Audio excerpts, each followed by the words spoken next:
me shumicë muslimane. Por hasim njerëz të cilët nuk e besojnë në ngjalljen pas vdekjes.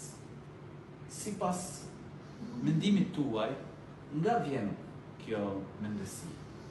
Alhamdulillah, wassalatu wassalamu ala rasulillah. Falënderimi takon Allahut, Zotit të gjithësisë, i cili krijoi jetën dhe vdekjen, i cili vendosi ligjsinë e jetës dhe të vdekjes,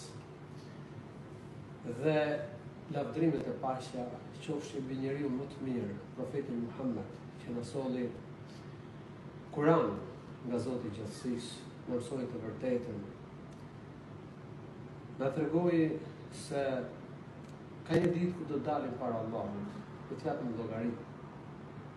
Dhe do të ndahen njerëzit një pjesë për xhenet, vendin e mëshirës dhe begatisë, dhe një pjesë për zjarrin e xhenemit.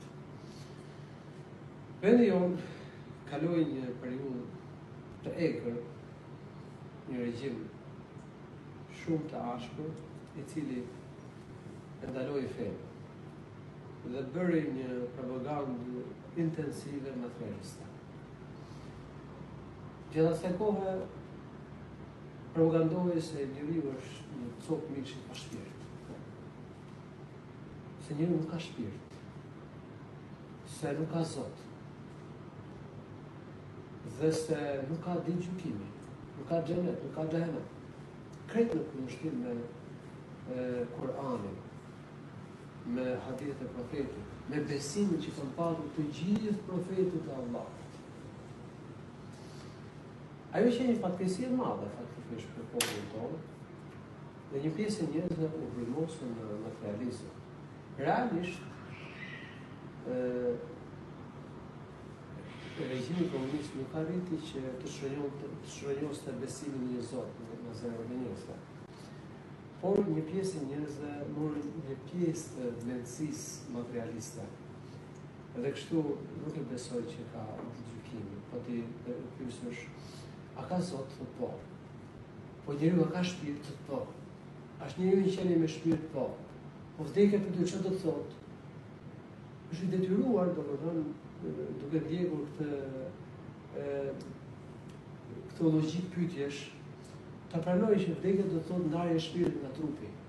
Përderisa është kështu, a ka një ditë gjykimi dhe llogarie? A kemi një përgjegjësi para Allahut të lartësuar? Po çfarë thon librat hyjnor për ringjalljen, për ditën e gjykimit, për xhenetin, për xhehenemin?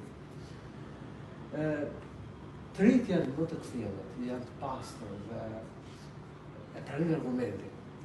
Ndërsa një pjesë atyre që janë vrymosur gjatë regjimit komunist kanë dyshime, kanë problematika, kanë një sër pyetjesh në lidhje me ringjalljen, në lidhje me ditën e gjykimit. Pra është ajo mendësi e gabuar, e cila ka bërë që një pjesë e njerëzve ta vënë në dyshim ringjalljen pas vdekjes, ditën e gjykimit, xhenetin, xhehenemin. Një realitet ky përmendur në Kur'an dhe hadithet e profetit sallallahu alaihi wasallam, pra ka fjalë për ringjalljen pas vdekjes. Realisht edhe profetët e Allahut janë ballafaquar me njerëz që nuk e besojnë në ringjallje. Allahu veçuar ka dërguar në Kur'an që kishte njerëz në kohën e profetit sallallahu alaihi wasallam që nuk e besojnë në ringjallje.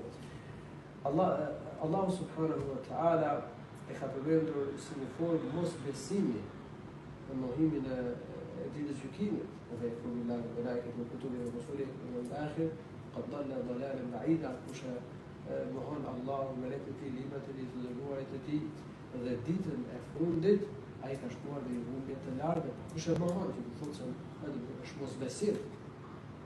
Quhet mosbesimtar ai që nuk beson në ringjalljen pas vdekjes. Mund të jetë një fetar i saktë musliman, nëse ai nuk e beson ringjalljen, nëse nuk e beson ditën e gjykimit, nëse nuk beson që ka një ditë ku njeriu do merret llogari për veprat para Allahut në çdo gjykim, për besimin për veprat. Dhe pastaj do ndahen njerëzit një pjesë për xhenet dhe një pjesë për në zjarrin e xhehenemit.